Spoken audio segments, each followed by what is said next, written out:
อภิสัมมยสังยุตตนะขะสิขาสูตรที่หนึ่งนี้เรื่องฝุ่นติดปลายเล็บมือครั้งนั้นพระผู้มีพระภาคนี้ได้ทรงถือเอาฝุ่นด้วยเล็บมือทรงช้อนขึ้นเล็กน้อยมาตรัสว่าเธอทั้งหลายจะเข้าใจความนั้นว่าอย่างไรฝุ่นที่มาอยู่ในปลายเล็บมือเรากับแผ่นดินใหญ่นี้อันไหนมีมากกว่าเล่าถ้าแต่พระองค์เจ้าแผ่นดินใหญ่นี้แหละมีมากกว่าฝุ่นที่พระณขาช้อนขึ้นมานี้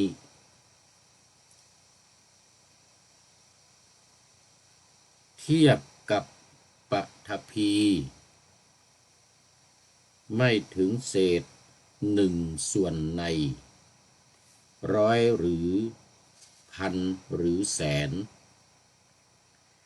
ส่วนแห่งแดนดินผืนใหญ่อุปมานี้ฉันใดอุปไมยฉันนั้นแลขอถวายความนอบน้อมแด่พระรัตนตรัยมีพระพุทธเจ้าเป็นต้นขอถวายความเคารพพระมหาเถระพระเถรานุเถระเจ้าคณะพระสังฆาธิการทั่วโลกมีพระเดชพระคุณพระธรรมเสนาบดีรองเจ้าคณะภาค7วัดพระธาตุดอยสุเทพเป็นต้นและขออำนวยพรแด่ท่านผู้ฟังท่านผู้ชมสาธุชนพุทธบริษัททั้งหลายวันนี้รายการธรรมทัศน์ของวัดพระธาตุดอยสุเทพออกอากาศทางสถานีวิทยุวปท2จังหวัดเชียงใหม่มีร้อยเอกจำนงปัญญาวัฒโนเป็นหัวหน้าสถานีและอาตมาภาพพระครูปริยัติยานุศาสตร์เป็นผู้บรรยายวันนี้ก็บันทึกเสียงล่วงหน้ามาจากวัดพระธาตุดอยสุเทพเยอรมนีเขตหินซึนบากเมืองซีเกนประเทศเยอรมนี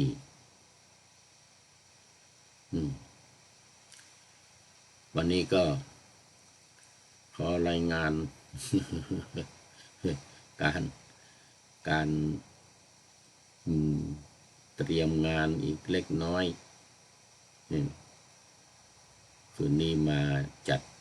รายการดึกไปหน่อยตอนนี้ก็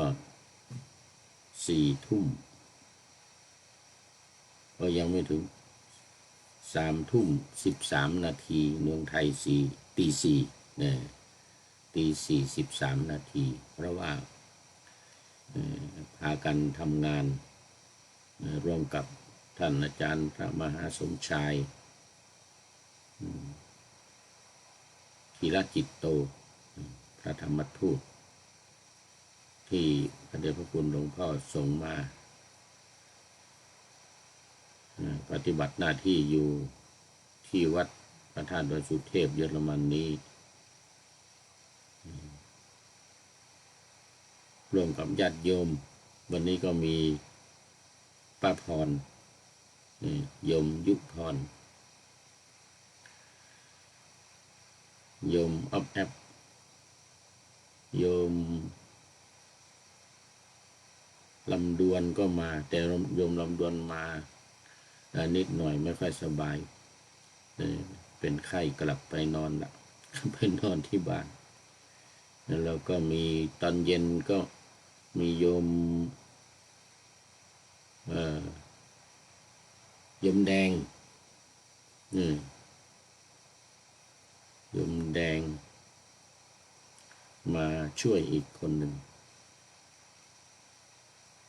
ก็มีการเตรียมเจดีย์ทรายเจดีย์ทรายถ้าเป็นวัดเจ็ดลินก็เป็นเจดีย์สุดเศร้า เจดีย์สุดเศร้าอาจารย์พระมหาวิษณุก็ทำยิ่งใหญ่ใหญ่โตที่วัดเจ็ดลินนะที่เชียงใหม่แต่ที่นี่เล็กน้อยไม่มาก ก็ทำเจดีย์เล็กน้อยแล้วก็เอาทรายมาเกลี่ยใส่ไว้สำหรับเอาปักธงทางภาคเหนือเราเรียกว่าตุงเนี่ยเอาปักตุง เจ้าน้อยตุงใจทำสักการะบูชาเจดีย์ทราย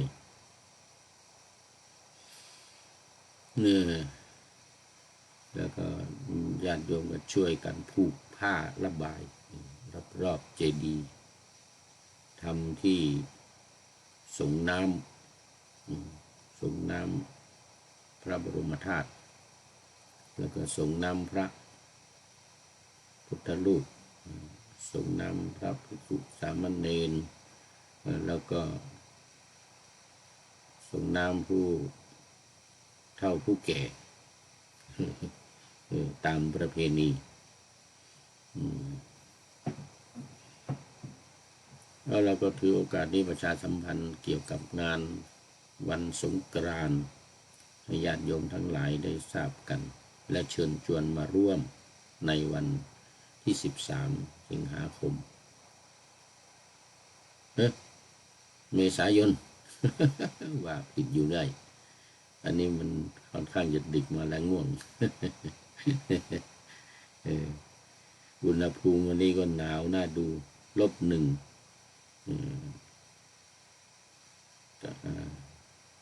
สูงสุดนี่16 องศาอยู่นะต่ำสุด-1ปัจจุบันขณะนี้ขณะที่พูดอยู่นี่7 องศาแล้วก็ลงไปเดี๋ยวสักตี 1 ตี 2 ตี 3เนี่ย-1ตอนนี้ก็ลดลงมาเรื่อยๆแล้ว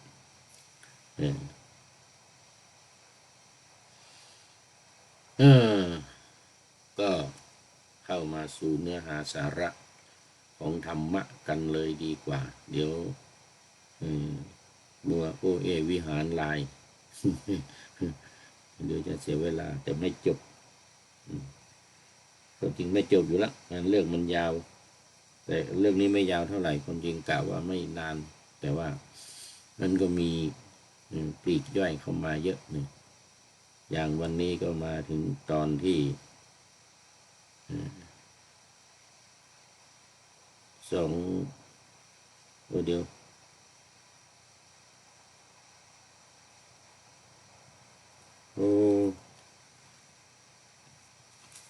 คิด คิดนี่ขึ้นปาหน้าธรรมาสผิดใช่แล้วขออภัยเดี๋ยวก่อนเอาใหม่ อันนั้นเป็นพระไตรปิฎก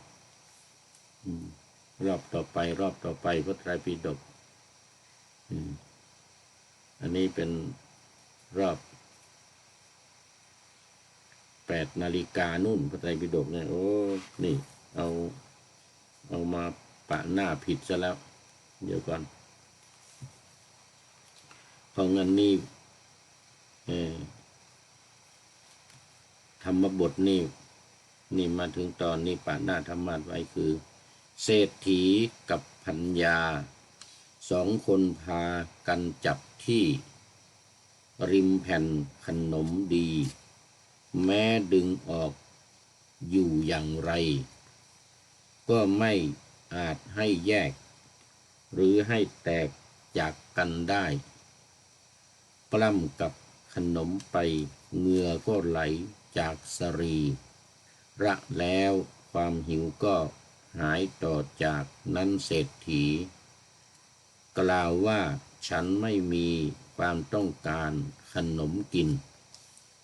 เธอจงให้แก่สักมณะเถิดหมดทั้งสิ้นว่างั้นนางฉวยเอาหม้อดินแล้วเข้าไปถวายทานพระเถระแสดงธรรมชี้แจงหลายประการกล่าวถึงผลแห่งทานคุณพระรัตนตรัยให้เป็นดังพระจันทร์ในวันเพ็ญเด่นแจ่มใสในพื้นท้องฟ้าใหญ่ว่าทานที่บุคคลทำให้แล้วย่อมมีผลยันที่คนบูชาพร่ำย่อมมีผลเหลือล้ำเป็นอาทิเศรษฐีฟังทำแล้วจิตเลื่อมใสได้กล่าวว่าท่านจงนั่งเพื่อฉันบนบัลลังก์นี้เถิดครับท่านจอมธรรมพระเถระกล่าวว่ามหาเศรษฐีพระสัมมาสัมพุทธทรงดำรงอยู่ในวิหารเลยกับภิกษุ500ทรงคอยว่าจักเสวยขนมให้เสบยเมื่อท่านมีความศรัทธาท่านจงให้ภรรยาถือเอาขนมนี้ไปพร้อมกับขนมเนยใสเป็นต้นไปในอารามอันนี้เป็นเรื่องของมัชฌริยโกสิยเศรษฐีเศรษฐีโกสิยะผู้มีความตระหนี่มัชฌริยโกสิยเศรษฐีนี่โอ้มีความตระหนี่ให้พัญญาทอดขนมนึงไปทอดบนชั้น7พระพุทธเจ้าทรงเห็นอุปนิสัยแห่งความเป็นโสดาบันจะเป็นโสดาบันยังขี้เหนียวอยู่เนี่ยขี้เหนียวเศรษฐีกินแมวให้พระโมคคัลลานะไปทรมานจนถึงขณะที่ขนมมันติดกันทอดขนมแผ่นใหญ่ขึ้นใหญ่ขึ้นใหญ่ขึ้นโอ้ไม่ไหวแล้วว่างั้นทอดยังไงก็แผ่นใหญ่ว่างั้นนะเธอหยิบเอาไปแผ่นหนึ่งไปถวายท่านเถอะว่างั้นนะท่านถ้าเราไม่ถวายนี่ท่านคงจะไม่ไปละเงินหยิบถวายสักหนึ่งแผ่นเอาแผ่นเล็กๆที่ทอดไว้แล้วนะที่มันวางทับกันอยู่นะแผ่นใหญ่ๆนี่อยากให้เหมือนกันนะเอาแผ่นเล็กๆก็นางปัญญาก็ดึงปรากฏว่าดึงยังไงก็ไม่ออกแยกไม่ออกเมื่อวานนี้เล่ามาถึงตอนนี้เศรษฐีก็เอาบ้างเอาเงี้ยเดี๋ยวฉันเอาเองฉันดึงเองเหมือนกันก็เข้าไปดึงจะเอาแผ่นเล็กๆที่มันวางอยู่ข้างล่างเนี่ยนะออกแผ่นใหญ่ๆมันวางทับอยู่ข้างบนไม่ออกดึงยังไงก็ไม่ออกเอามา2 คนเหมือนกันมาช่วยกันดึงเธออยู่ข้างโน้นฉันอยู่ข้างนี้ 2 คนปัญญาดึงไปดึงมาดึงยังไงก็ไม่ออกดึงยังไงมันก็ไม่แยกไม่ออกจนเหนื่อยเหงื่อแตกพรักไหลออกจากตัวเดียวตัวท่วมไปด้วยเหงื่อหมดพอเหงื่อออก ก็หายหิวเลยทีนี้ หายหิวไม่อยากจะกินแล้ว โอ้ไม่ไหวแล้วว่างั้นนะเหนื่อยหมดไม่หิวไม่กินแล้วอย่างงี้ว่างั้นนะไม่พอใจด้วยโกรธก็จะทำประชดนะบอกปัญญาบอกไม่กินแล้วอย่างเงี้ยเอาไปถวายพระเถอะเอาไปถวายทั้งหมดนั่นแหละว่างั้นนะ เออไม่กินแล้วฉันไม่กินแล้วเอาไปถวายพระเถอะนางก็เอาไปถวายอย่างนี้เอาใส่หม้อไปเอาใส่หม้อใส่กระเช้าใส่หม้อไปเอาไปถวายพระเอาไปถวายพระมหาโมคคัลลานะพระเถระก็เลยแสดงธรรมให้ฟังชี้แจงให้ฟังชี้แจงแสดงธรรมให้ฟังว่าโอ้เนี่ยทานที่บุคคลให้เนี่ยมันเป็นมีผลมากนะแล้วก็ยันที่บุคคลบูชาเนี่ยมันก็มีผลมากนะยันนี้มาถึงธรรมะนะมาถึงที่บุคคลบูชามีผลมากแสดงธรรมนี่เหมือนกับปรับทำให้ธรรมะเนี่ยเหมือนกับดวงจันทร์วันเพ็ญน่ะที่มันลอยเด่นอยู่บนนภาเนี่ยโอ้แสดงให้ชัดเจนแจ่มใสแจ่มแจ้งอธิบายอย่างแจ่มแจ้งมีเรื่องกล่าวถึงคุณของพระรัตนตรัยเป็นต้นแล้วก็แสดงผลแห่งทานพอจบพระธรรมเทศนาเศรษฐีก็เกิดความเลื่อมใสใหญ่เลยนี่ไม่หิวไม่อยากกินขนมแล้วไม่อยากกินขนมแล้วก็เลยกล่าวกับพระเถระว่าโอ้ขอนิมนต์พระเถระมานั่งบนบัลลังก์นี้มานั่งบนบัลลังก์นี้ฉันขนมเถอะว่างั้นนะมานั่งมาฉันขนมขอต้อนรับคุณโยมหมิวอินทนูไฟโอจากไอร์แลนด์จากไอร์แลนด์เหนือจากไอร์แลนด์เหนือสาธุโอ้นี่ไม่ได้เจอนานแล้วไม่ได้เข้ามานานแล้วโอ้ตื่นแต่เช้าเหมือนกันนี่เดี๋ยวที่อังกฤษนี่ยังไม่ดึกอังกฤษตอนนี้น่าจะประมาณ2 ทุ่ม2 ทุ่ม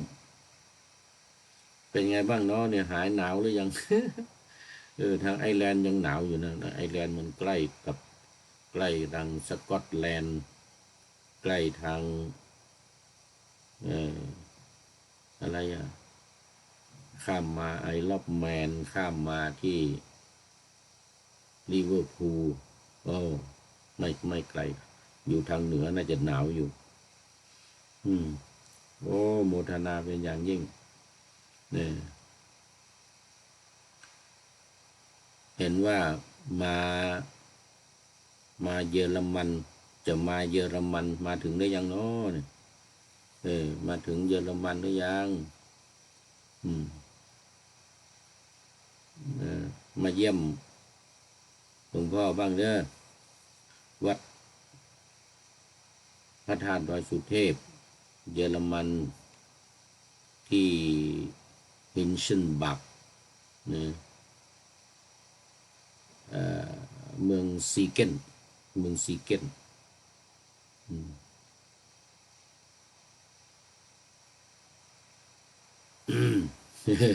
โอ้ดีสาธุ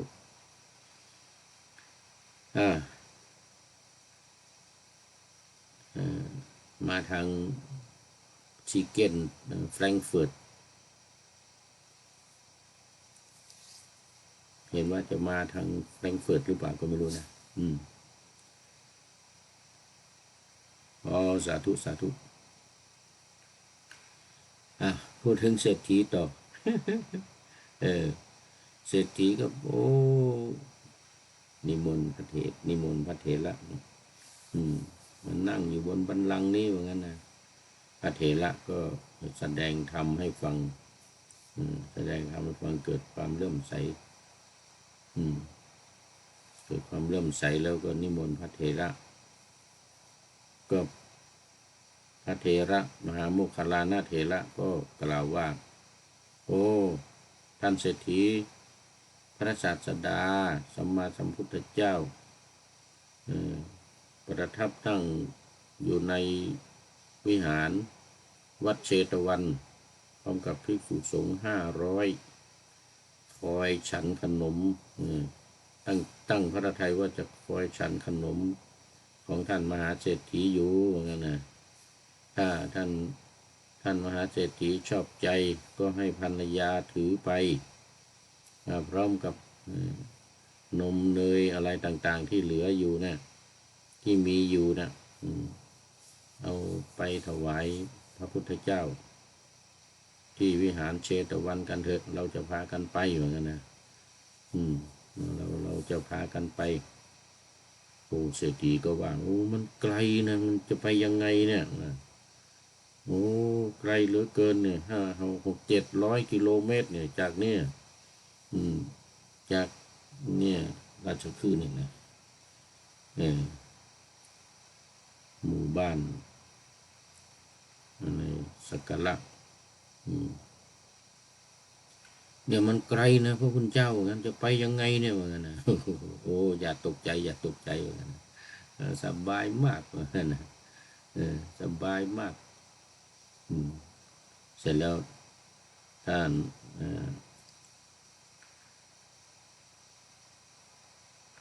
พระโมคคัลลานะก็ว่าเราจะนำท่านทั้งสองเนี่ยไปด้วยกำลังของตนกำลังของอาตมานี่เองเหมือนกันนะของอาตมานี่นะเสร็จแล้วก็ทำบันไดเนรมิตบันได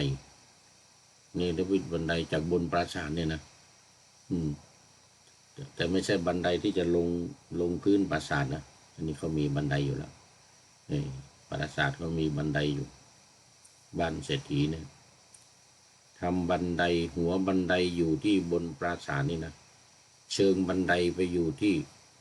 วัดเชตวันนู่นน่ะ700 กิโลนะ700 กิโลลมมิวเชิงบันไดไปอยู่วัดเชตวันนู่นปากประตูวัดนู่นประตูวัดเชตวันนู่นโอ้เศรษฐีดูโอ้บันไดทำไมมันยาวเหลือเกินบันไดจะเดินยังไงเนี่ยว่างั้นนะโอ้ไม่ต้องกลัวว่างั้นนะเศรษฐีไม่ต้องกลัวเดี๋ยวอาตมาพาเดินจะไปถึงเชตวันเนี่ยไวกว่าเร็วกว่าโยมจะเดินจากบนปราสาทลงชั้น7เนี่ยลงไปชั้นที่1นู่นเลยนะยังช้าไม่ต้องกลัวหรอกเนี่ยพาเดินลงบันไดนี้ไปนี่นะถึงไวกว่าโยมเดินลงไปชั้น1เนี่ยชั้น7ลงไปชั้น1เนี่ยบันไดที่จะไปวัดเชตวันเนี่ยถึงไวกว่าเหมือนกันนะเอาอย่างนั้นไปเหมือนกันดีแล้วพระคุณเจ้าไปอย่างนี้นะโอ้อย่างนี้สบายมากเลยนะแล้วก็จากนั้นก็พระเถระก็ให้เศรษฐีกับพัญญานี่ถึงเชตวันเร็วกว่าการลงไปจากปราสาทชั้นบนลงไปถึงชั้นล่างนี่นะถ้ามีพัญญาทั้งสองก็โอ้พาท่านก็ไปเฝ้าพระศาสดานำขนมไปเอาขนมไปเอาไว้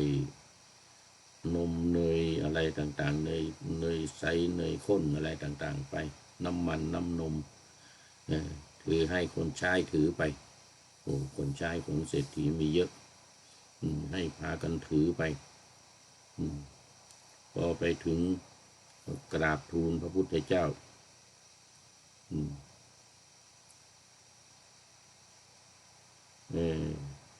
เวลาฉันภัตตาหารพอดีเลยเวลาเพลโยมหมิวแล้วก็พระศาสดาก็เสด็จเข้าไปสู่โรงฉัน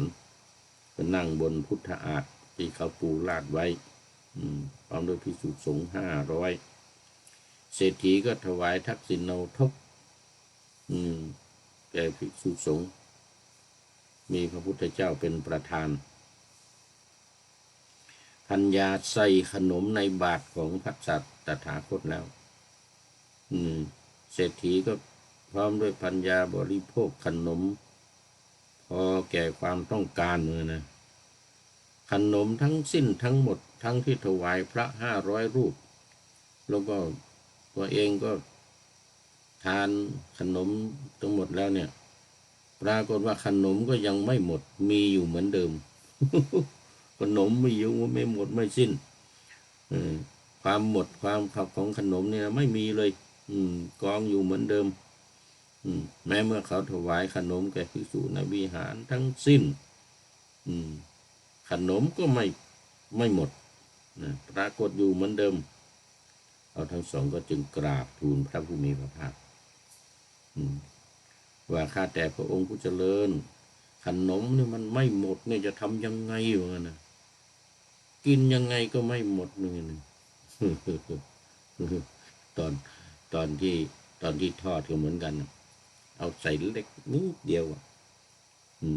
อันนี้ด้วยฤทธิ์อำนาจของพระเถระของพระมหาโมคคัลลานะพันใหญ่ขึ้น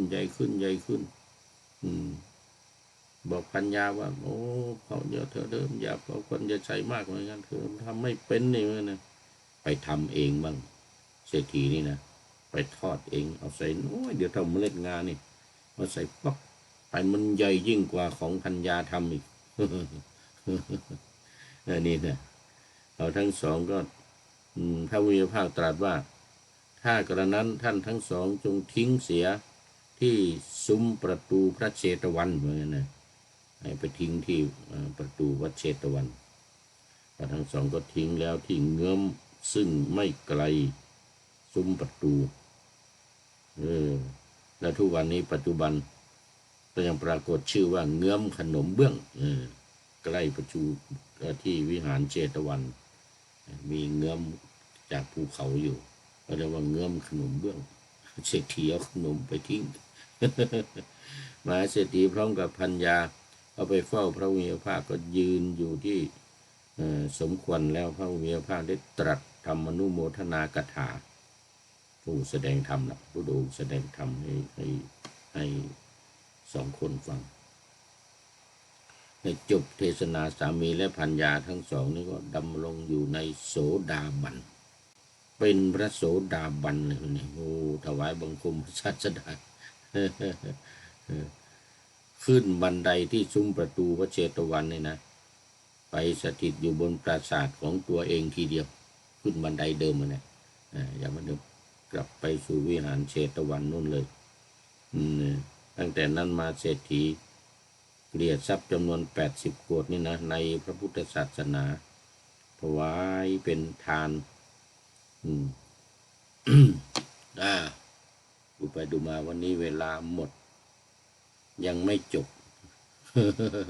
โยมหมิวก็มาเป็นท่านสุดท้ายวันนี้